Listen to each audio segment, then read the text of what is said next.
Air conditioner के outer unit का temperature 80 degree centigrade तक होता है, जो हमारे एनवायरनमेंट टेम्परेचर से ऑलमोस्ट डबल है। लेकिन इंटरेस्टिंगली 1 मीटर दूर अंदर की यूनिट का टेम्परेचर 16 डिग्री सेंटीग्रेड तक होता है। एक बहुत ही इंटरेस्टिंग फैक्ट है, एयर कंडीशनर के अंदर जो गैस होती है वह क्लोज लूप में फ्लो करती है। इसकी गैस कभी खत्म हो ही नहीं सकती है, और यदि क्लोज लूप में यह फ्लो करती है तो कुछ लोग बोलते हैं कि यह गैस एनवायरनमेंट के लिए हार्मफुल है। तो यह सभी डाउट इसकी वर्किंग के साथ में क्लियर करते हैं। एयर कंडीशनर की कोई ज़्यादा कॉम्प्लेक्स इंजीनियरिंग नहीं होती है, स्टार्टिंग होती है कंप्रेसर से। एयर कंडीशनर का हार्ट यही डिवाइस होता है, और इस कंप्रेसर के अंदर आज के मॉडर्न टाइम के अकॉर्डिंग एक एनवायरनमेंट फ्रेंडली गैस भरी जाती है, जिसको R32 बोलते हैं। इस गैस को रेफ्रिजरेंट भी बोल सकते हैं। जब कंप्रेसर इस गैस को कंप्रेस करेगा तो इसका प्रेशर बढ़ने लगेगा, जिसकी वजह से टेम्परेचर भी बढ़ने लग जाएगा। और जब गैस कंप्रेसर से बाहर निकलेगी तो इसका टेम्परेचर होगा 80 डिग्री सेंटीग्रेड।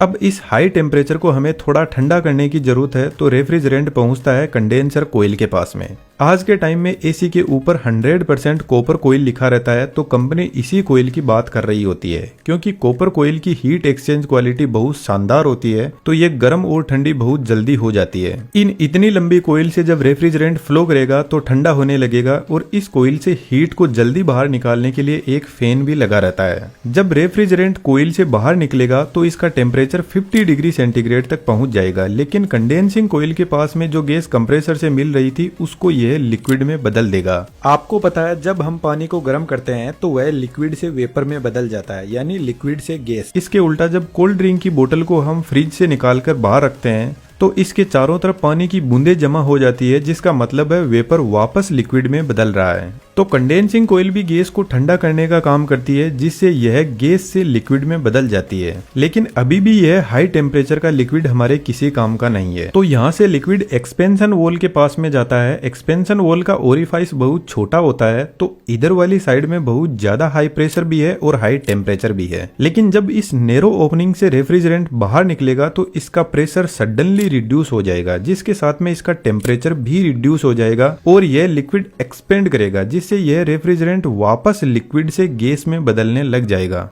लेकिन यहाँ पर लिक्विड 100% गैस में नहीं बदल पाता है। यह वॉल ठीक एक वाटर स्प्रे की तरह काम करता है। वाटर स्प्रे भी बेसिकली वाटर को वेपर में बदल देता है, और यह काफी ठंडे भी होते हैं। गर्मियों में छत पे रखी टंकी का पानी बहुत ज्यादा गर्म हो जाता है, तो उसको ठंडा करने के लिए शावर से आपको पानी का टब भरना होगा, और आप देखना पानी का टेम्परेचर काफी रिड्यूस हो जाएगा। अब यह एकदम ठंडा रेफ्रिजरेंट जाता है हमारे रूम में लगी हुई इवेपोरेटर कोयल के पास में। यह कोयल भी कॉपर की ही बनी होती है, जो हीट एक्सचेंज का काम करती है।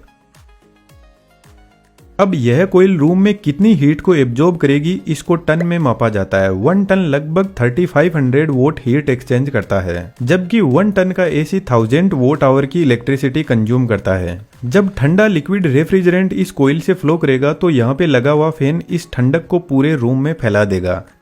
जिस तरीके से कोल्ड ड्रिंक की बोतल के चारों तरफ पानी इकट्ठा होता है, ठीक वैसे ही इवेपोरेटर कोयल काफी ठंडी होती है, तो इसके चारों तरफ भी वाटर के वेपर इकट्ठा होने लग जाएंगे, जिनको साइड में कलेक्ट करके इस पानी को बाहर निकाल दिया जाता है।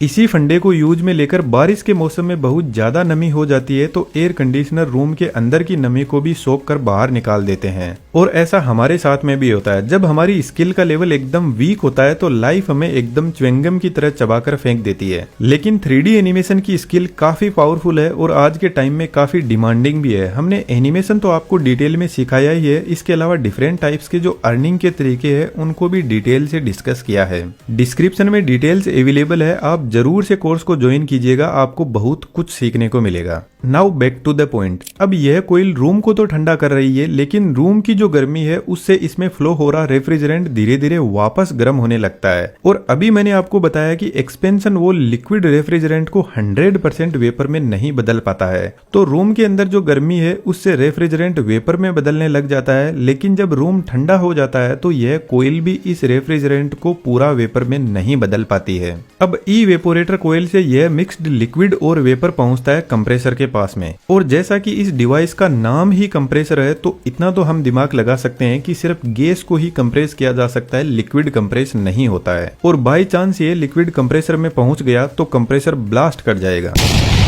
और ब्लास्ट नहीं हुआ तो कंप्रेसर के अंदर capacitor start single phase induction motor लगी रहती है, वह जल जाएगी लिक्विड से। तो हमें कंप्रेसर को सेफ रखना बहुत ज्यादा जरूरी है।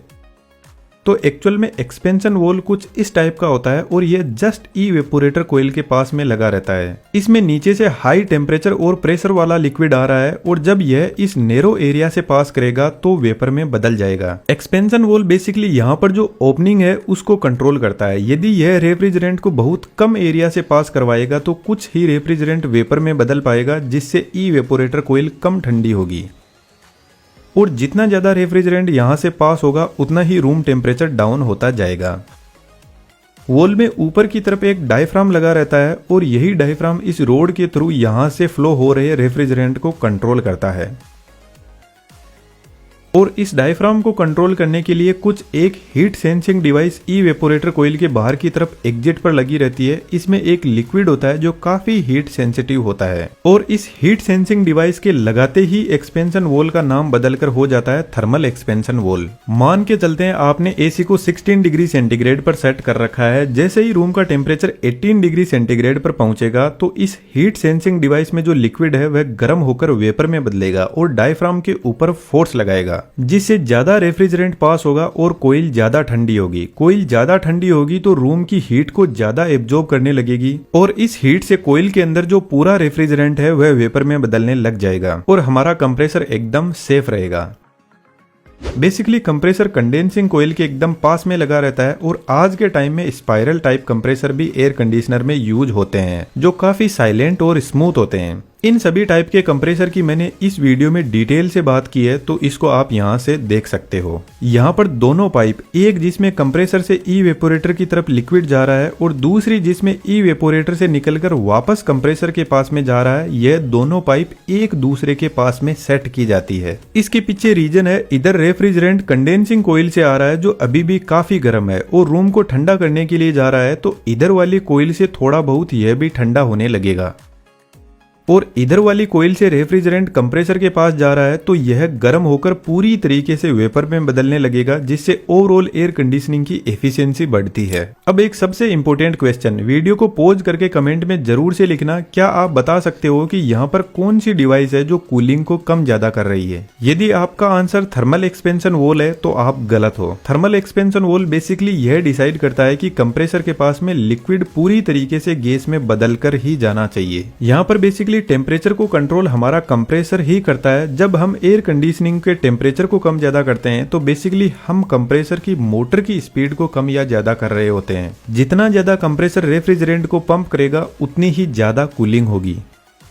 तो यहाँ पर आपने देखा पूरा का पूरा सिस्टम एक क्लोज लूप में काम कर रहा है, गैस कहीं से लीक होती ही नहीं है। तो एयर कंडीशनिंग की गैस खत्म हो जाए कोई चांस ही नहीं है जब तक इसमें कोई लीकेज ना हो। तो पुराने जमाने के एयर कंडीशनिंग में लीकेज की वजह से यह एनवायरमेंट और हमारे दोनों के लिए ही खतरनाक है। रेफ्रिजरेटर का मैकेनिज्म भी ठीक ऐसे ही काम करता है। आप यहाँ पे क्लिक करके पूरा वीडियो एंजॉय कर सकते हो। ऐसा एनिमेशन आप सीखना चाहते हो तो हमारे बेहतरीन 3D एनिमेशन के कोर्स को ज्वाइन कर सकते हो। वीडियो के अकॉर्डिंग आप अपना फीडबैक जरूर से कमेंट बॉक्स में लिखना।